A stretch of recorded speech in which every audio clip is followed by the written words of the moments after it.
So with the discussion heating up around digital IDs and what looks to be more and more like our reality, I thought it'd be interesting to look at the history of things similar to that and why things like that just never work out.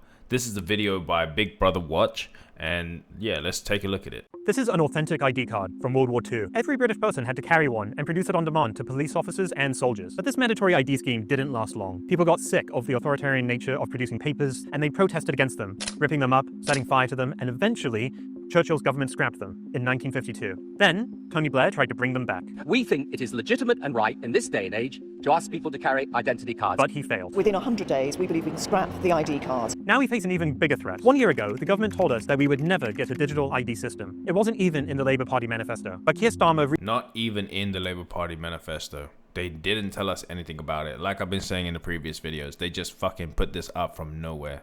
They just threw this on the table. And anybody that voted for them didn't even know they were voting for something like this. Recently told his cabinet and the media that he is considering plans for a mandatory digital ID scheme after influential Labour think tanks, including the Tony Blair Institute, piled on the pressure. Digital ID will make our interactions with each other and with the state faster, cheaper. Like, I used to think that he was alright. He came down to my school one time. Now looking at him at my age, right, I just see like a washed up dude that just isn't finished with fucking up shit. Like, why? Like, you had your time. Like, you should have just rode off into the sunset. People that didn't know any better would have just been like, all right. Like when I was in school, he was the guy that implemented like parents cannot hit kids anymore or else that would be like child abuse and shit. Me personally, even when I heard that back as a kid, I was like, ain't no Asian parent following that fucking rule. But I was like, all right, well, if that means I get less beatings, which didn't, all right, you sit cool with me. I don't know why he's back in 2025 with a whole head of gray hair. And if this is Keir Starmer's mentor, this guy would be diabolical in 2025. Because out of them two, this is like the only guy that seems to have like an actual head on his shoulders. So imagine if somebody that's actually thinking when he talks was in power. That's dangerous. And more reliable. But I think that 20 years or so on, a couple of decades on, people are looking differently about the idea of digital then cards, probably. Who's this dude on the right that just keeps nodding and like agreeing with everything? Like, he's like really like pushing him like to say things. I don't know, maybe that was his whole like job to like really get him to spill the beans. But to me, it looks like you're really agreeing with like terrible policies. More digital ID now. And last week, the new Home Secretary, Shabana Mahmood, confirmed her support for digital ID. Ah, this bitch. My long-term personal political view has always been in favour of ID cards. No one voted for digital ID, and the government has no clear mandate to implement one. Yet now we're on the brink of having every adult in the UK Jesus, they're even doing classes on how to show you how to do it. forced into a digital ID scheme, inserting the state into our everyday lives. A digital ID is much different to a physical ID. They facilitate the collection of vast quantities of personal information into... Yep. I still remember Western countries for criminalizing China for basically making their whole population livestock. Like, they were watching every single movement, dictating where you will be, how you will get there. Like, literally your transport wouldn't work if your credit score wasn't high enough. I still remember it. But now it looks like the Western country seems to be on board with it. Population-wide databases, which can be amalgamated, searched, and analyzed to monitor, track, and profile us all. So, what does the public think? Sounds pretty Orwellian to me, so I think keep it away. There's so many things that they are trying to make us scared of. You know, it's control under the guise of safety. Yes. Now, the thing is, I don't think they're trying to make you scared of it. I think they're trying to make you embrace it. But what she just said there is under the guise of safety. Same with the Online Safety Act. Nobody believes that it's fucking safety. They are using these certain conditions to push different agendas. But yeah, no, I'm pretty sure they're trying to make you embrace it. Like the guy was saying, like Starmer was saying, in 20 years time, you would be like, it's okay. It's more like you've dealt with this shit for so long. Now it's just part of your life. And I'm not quite sure I agree with that. I don't know if I want my child's information on a piece of card where somebody else can get hold of it. I think it's wrong in as much as we get these people coming over on boats who have no ID and they're getting put up with no information whatsoever. So does that mean we should all have one?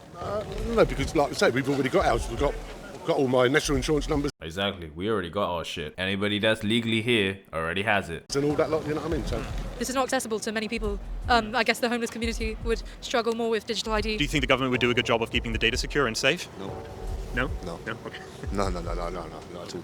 Not even a threat in his voice, man. No way. Zero hesitation. Breaking news, because it has been revealed that the personal details of UK special forces and spies were included in the huge data leak. Secret agents. Oh shit, I remember seeing things like this when I was younger.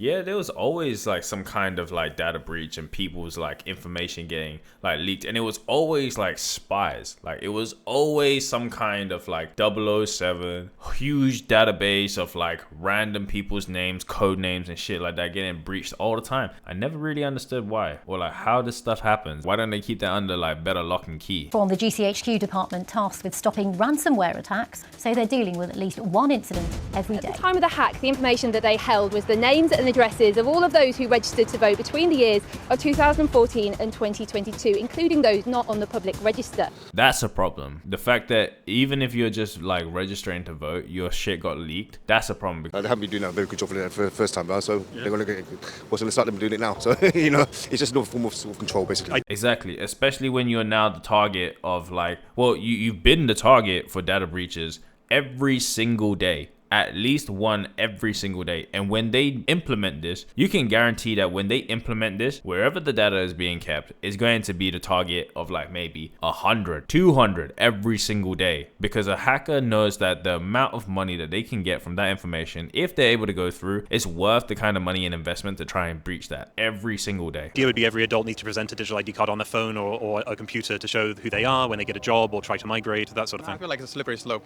Okay. I think that's my guess. I mean, I would have to look into the specifics of it, but I feel like it could be, you know, the end might not be what's intended. Yep, 100%. He's trying to make you look at it like, oh, it's just like a really quick identity check, and like, you know, that other dickhead, Alec Berginger or something like that. He was trying to make you think like, oh, it's just an easy way to open up an account with your bank and like get a new house if you're renting and all that kind of shit. Like, no, that guy was correct. Like, it's a slippery slope. You don't know where it's gonna end up, but the issue is that's not what you're getting. They're clearly trying to push a different kind of agenda. And the worst part is, like Starmer was even saying, 20 years down the line, because you're used to it, you'll be okay with this kind of treatment. You'll be okay with them like constantly breaching their access to your life and your personal information. You'll be okay with that because you have been doing it for 20 plus years. And for some people that are just coming into this population, you know, the people that are just born, they would have known nothing else but that. So then of course they'll be okay with it. Released a groundbreaking report that takes a deep dive into digital ID.